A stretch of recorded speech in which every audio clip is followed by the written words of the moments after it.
Jamie, I imagine there must be a measure of disbelief at that result. Oh, big time. Listen, the boys were fantastic today, seriously. Just exactly what we're looking for after the back of the Partick Thistle game. 2-0 obviously against a good championship team, and same again, we equipped ourselves really well on Saturday, and even more so today. It was, I honestly am in disbelief just because the amount of chances we created, and it's so frustrating because you watch your boys in training and everybody enjoys coming to training. They come in with a smile on their face and they hit the target all the time. It's like there's constantly scoring goals and so bubbly, and when you get into that dressing room it's like everybody's so deflated.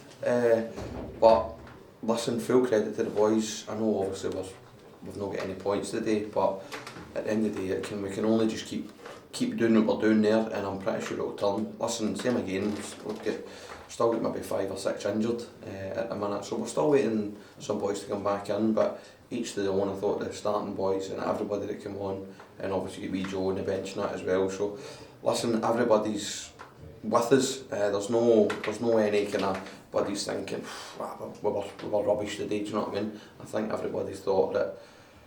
Even speaking to some of the players and that as well, they're baffled how obviously we didn't even get even a point for the game, to be honest with you. But listen, that's obviously comes for me now.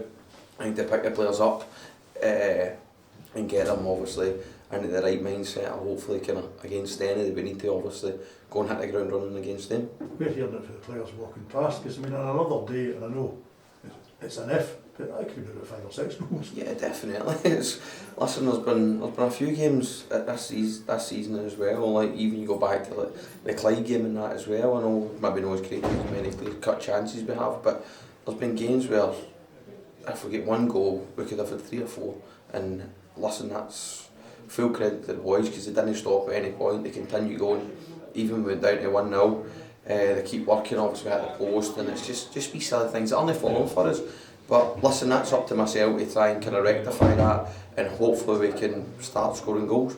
And it's a measure in terms of injuries and players you have to do without. That again, you had another 2 you guys starting for Stranraer today. It seems to be 1 in, 1 out at the moment. That's it. Unfortunately, that's what we're dealing with, to be honest with you.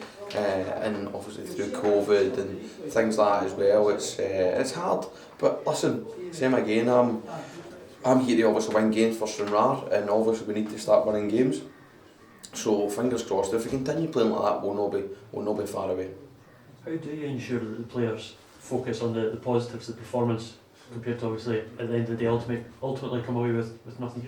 Yeah, listen, it's hard. I've been here as a player, I know for a fact that because you can tell in games when you've done really well, and you're in the dressing room, you're deflated, and it's like, when's it going to turn for us? But listen, well, obviously bar the Partick Thistle game, the 2 games prior to it in the league we were excellent again, and today we were excellent. So we just need to dust them down and get back in on Tuesday with a smile on our face, and as I say, just hopefully brush up on a couple of wee things, maybe defensively as well, whereas we can maybe stop the cross and things like that. But listen, we'll always I'll go back, watch a video back, analyse it, and just think honestly I can't even cut a wee things throughout the game, but I was never sitting on the sideline going, that was unlucky, do you know what I mean, for even to make saves and things like that. So it was just a disappointing day that obviously we didn't get the 3 points.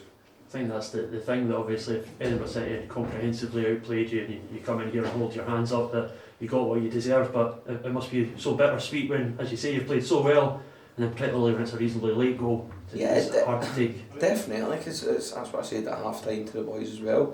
I said just go out and continue where you left off, and they've done that. And as you say, when you lose a soft goal inside the box, inside the 6-yard box, and I reckon you probably look back at the video and we've had maybe 4 or 5 of them, and it's just no fell for us.